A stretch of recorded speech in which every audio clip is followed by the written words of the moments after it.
This is a short presentation which describes some of the structural optimization strategies we've adopted for the new presidential library in Astana. There'll be two main strategies we'll be talking about, and then we'll conclude by a discussion on the way forward. But firstly, the project. The project is an extremely complicated form, as you can see from the right. It's based on Mobius strip geometry. It's a library for the first president of the Republic of Kazakhstan. And the project team, well, the architect is Bjarke Ingels Group from Copenhagen.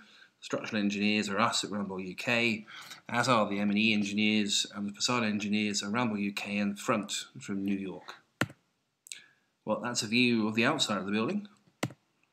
That's a view of the inside of the building and the internal courtyard looking outwards. And here's a view of the internal structure with the facade, the triangulated diagrid facade structure draped over the top and shown more faintly.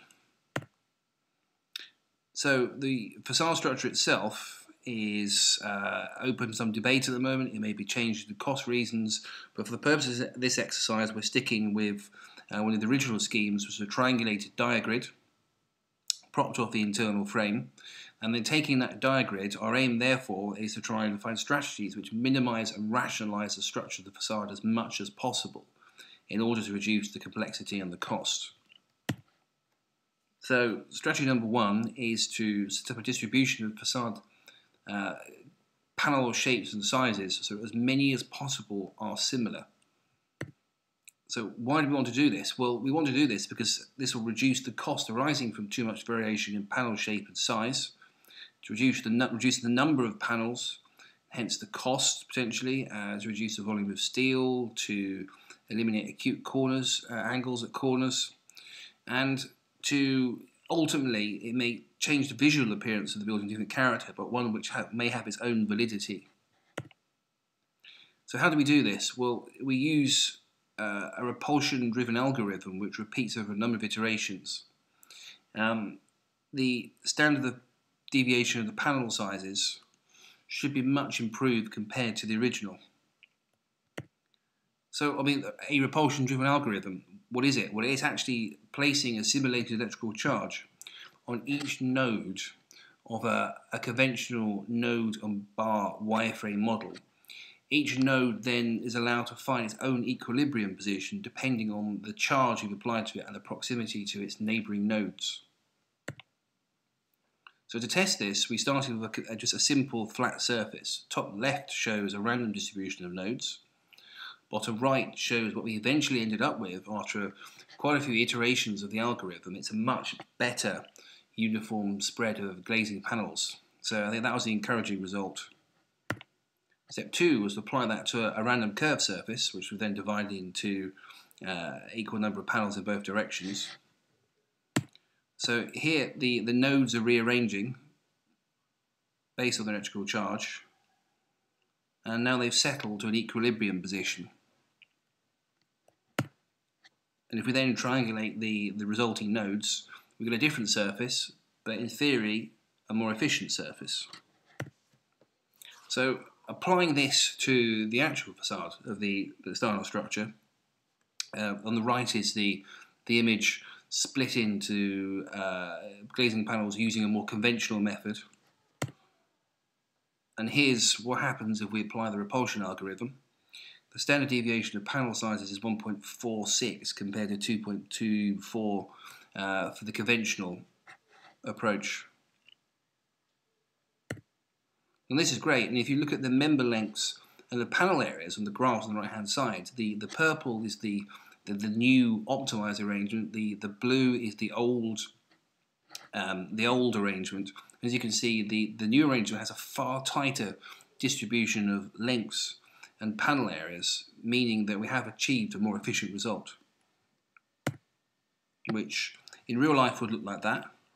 From the side, from the top, it looked like that. I mean, different from the original, but still quite interesting. So strategy number two is slightly different in that we want to optimize the geometry of the structure itself, such that deflection of the facade is reduced. Why do you want to do this? Well, if we reduce the stress in the steel, hopefully this will lead to a reduction in the steel tonnage. It will lead to reduced section sizes, giving a lighter overall appearance of the structure. It'll be reducing cost and more sustainable. And it's important to note that the topology of the facade structure is retained. The same number of members meet at the same number of nodes, which is allowing the structure to regenerate into a different form. How do we do this? Well, the nodes, again, a simple bar and node structure, are allowed to automatically morph and push themselves towards areas of high stress. And then this calculation is going over and over again until we achieve a more refined structure. And this is an example of it happening in real time, with a simple two-dimensional truss. Now it's interesting that the simple two-dimensional truss has actually morphed into a tied arch, which I think shows the validity of this approach. So, applying that to the basic facade of the Astana structure, interestingly, even after only a limited number of iterations of node repulsion, displacements are reduced by 5% compared to the original, which would look like that. And then allowing the routine to run even more, you get further morphing of the nodes, again reduces displacement further, and you get a 20% reduction in deflection compared to the original, which is a great result. And here's it happening in real time. Now the structure's morphed into its final optimized configuration, which would look like that on the outside. That's a view of the internal courtyard showing the structural members. It's interesting to see that the members at the bottom and the top are actually more tightly bunched. The spacing is closer together, which shows how the nodes are pushed towards areas of high stress due to the restraint conditions at the bottom and the top of the facade model. So finally, where do we go from here? Well, maybe it's a combination of the two organisational strategies. A multi-objective optimization. We're also looking at evolutionary algorithms to find the best solution to a given problem, such as the survival of the fittest algorithms, and then finally to integrate those ideas with the architecture at an early stage of the design. And that's it. Thank you very much.